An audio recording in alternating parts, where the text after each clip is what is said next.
by 2030, we will also have 100%. We will have a DSM, that's a Delta Smart Manufacturing Line, to be inaugurated today by yourself, sir.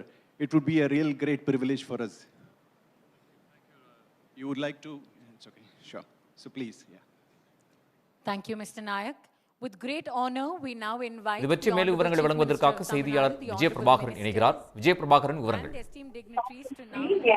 கண்டிப்பாக, அதாவது கிருஷ்ணகிரி மாவட்டம் ஓசூர் அடுத்த தளி சாலையில் நடைபெற்ற முதலீட்டாளர்கள் மாநாட்டில் முதலமைச்சர் கலந்து கொண்டார்.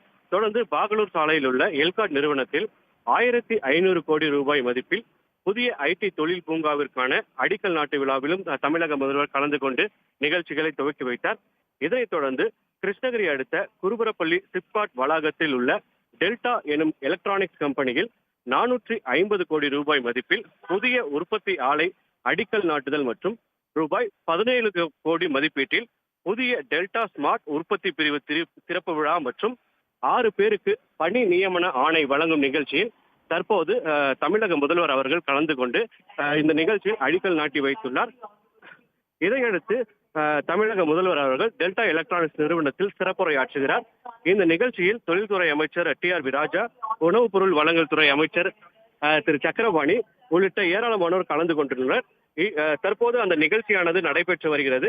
95 ஏக்கர் பரப்பளவில் உள்ள இந்த டெல்டா எலக்ட்ரானிக்ஸ் மூலம் 1000க்கும் மேற்பட்டோர் கூடுதலாக வேலை வாய்ப்பு பெறுவார்கள் என்று இந்த நிகழ்ச்சியின் மூலம் தெரிவிக்கப்பட்டுள்ளது.